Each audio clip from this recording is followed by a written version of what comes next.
I know that Ogolla died so that by the time you are going for election, the CDF must be from Sugoi. And you want all the lieutenants around the CDF also to come from Lugoi. That's why so many people died. Ogolla did not die alone. So many gallant soldiers died with him. So those are replacement now you are doing. Now your policemen also you want by the time going for election, the inspector general is from Sugoi. And then the police ranks are also from Sugoi. So that you have both the police and also you have the military.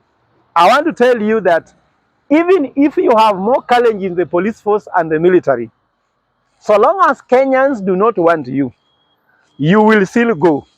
And you have used a word that if you are going home, how are you going home? I can tell you, Mr. President, if you are a presidential material, and if you are a leader, when Kenyans say they want you to go, don't ask how to go. You should ask why should you go. The question is why, not how. Because how is simple. If you don't know how, wait for us on Sabasaba Day in State House. Don't block us. We'll give you express transport to Sugoi. We know how to take you to Sugoi. But why is that Kenyans are fed up? You promise them healthcare, nothing. You promise education, nothing is working. You promise jobs, they are not working. Ladies and gentlemen, I want to tell you that the order given by CS Murkomen on shoot to kill is completely unconstitutional, unlawful, is a human rights violation. And Murkomen should see himself as a candidate for ICC.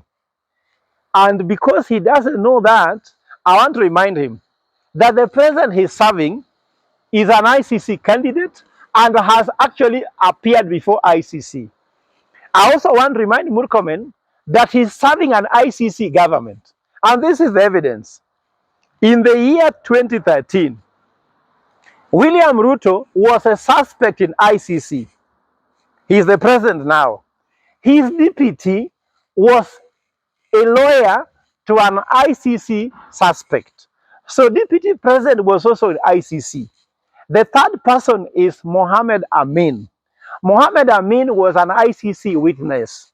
So if you are DCI, your deputy president and the president was in ICC at the same time.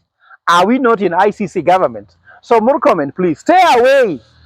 Come call a press conference and recant the issue of shoot to kill.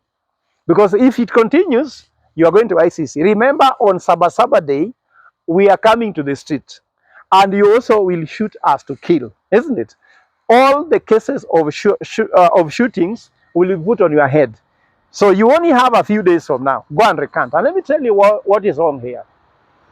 What is wrong with that statement is, you have to know that the policemen are Kenyans. When you tell them anybody approaching the police station shall be shot, what if they shoot their mother-in-law? What if they shoot their brother? What if they shoot their sister? But can't you shoot your son? Did you not realize last time when Bungei was arresting people, he found his son on the street? Don't you remember the case of Justin Muturi? You are Attorney General and you find your son being abducted. So don't you know that Kenyans are related? So I can tell you, how can you know that is your son from afar? Does Bullet know how to distinguish between your son and your brother and your uncle and your sister? So I can tell you this cannot work because these policemen are human beings. Remember also, some of them did not join police force to kill. They also joined to serve Kenyans. Second point I want to tell him is the following. You are telling the policemen that silaha sio mandazi. You are telling them that bullets are not for symbolic use. Let me tell you the following, that you cannot tell the policemen that their life comes first before the citizens. Do you know why they're in the police service? Do you know why they're in the military? Their priority is to defend the citizens of Kenya, not to defend themselves first. So they cannot be able to put Kenyans' life on the line first. They defend Kenyans, so a Kenyan should die only after they have died. Not that Kenyans must die before they die. Then they are not the security. Whom are they securing if the people they are secure must die first before they die? It does not make any logical sense. And I'll tell Murkomen, the problem you are facing is the following. You are working for a government that is not professional. You have to know William Ruto do not belong to any professional association. You belong to LSK as a lawyer. Kindiki used to belong to LSK for a lawyer. After shoot to kill, we are going to ask LSK to remove you from that list. Kindiki should be removed from that list. The President William Ruto has never worked even as a waiter. Even as a security guard, he has never worked. He finished university and his first job was an MP. He does not know how to do any professional work. So if that is the person you are following his order, he does not respect professionalism. That's why all professionals who are working with William Ruto, after they join that government, they look like they are jokers. Kagwe was a minister for health under Uhuru Kenyatta. Now in your government, he's Minister of Agriculture. He looks like he does not know what he's doing because he cannot be a professional. Anybody who tries to be a professional always leave. And the question we are trying to tell you, Mr. Murkomen, you have to understand that there are so many different types of people who come to the street for different reasons. You bring goons and you protect goons while you kill Kenyans who are actually very law abiding. The police force should keep law and order. And when you bring goons to the street, you destroy order.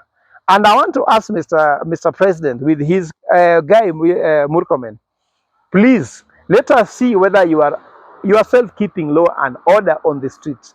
You cannot turn Kenyan streets into a battlefield.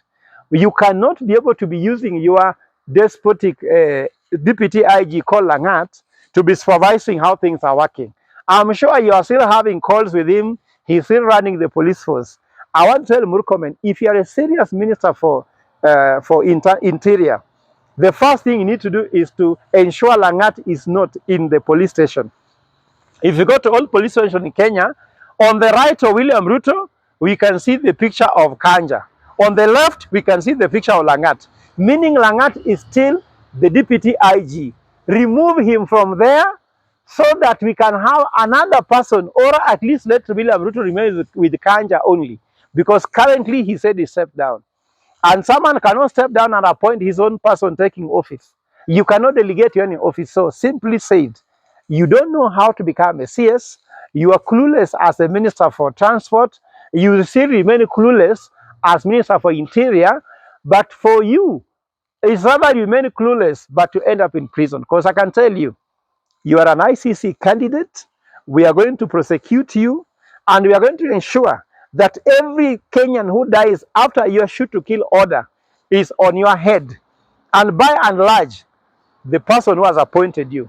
And I want to tell Kenyans now, the president is the commander-in-chief of all the armed forces. Having given illegal orders, I want to tell the chief of staff, the CDF, the so-called Kaniri, you have to know your president is not fit to command. A commander-in-chief should be fit to command. And if you give wrong commands, then you are not fit. Mentally, the president is sick. He cannot give any suitable command to the Kenyans, even to defense forces. So I'm telling Kaniri, go and arrest the man. After arresting the man, I'm willing to be the commander-in-chief of all peaceful protesters in Kenya. I can command the peaceful protesters. Let President William Ruto command the goons, isn't it? And the armed policemen who don't know how to use their guns. Me, on Sabasaba Day, I'll be commanding the peaceful protesters. And I want to tell Mr. President, I know your script. Your script goes this way. I saw you change the military ranks just the other day. And by and large, you have brought all the Kalenjins inside that force. I can tell you, General Ogolla died so that there can be movements up so that you can create room for your Kalenjin tribesmen.